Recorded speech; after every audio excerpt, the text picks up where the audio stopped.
What's up, y'all? Andre here from Learn English Everywhere. Today we're gonna look at the difference between come back and go back. They both mean to return somewhere, but they are used differently.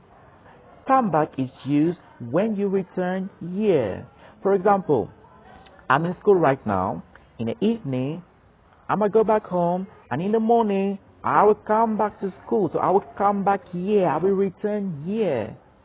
Next, go back is used when you return there. Okay? For example, right now I'm in school. I'm not home. So in the evening I will go back home. I will return there.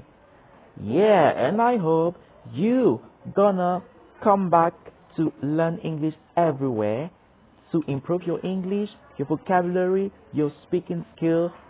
So that's why you need to like this video, subscribe, share, and leave a comment. Bye.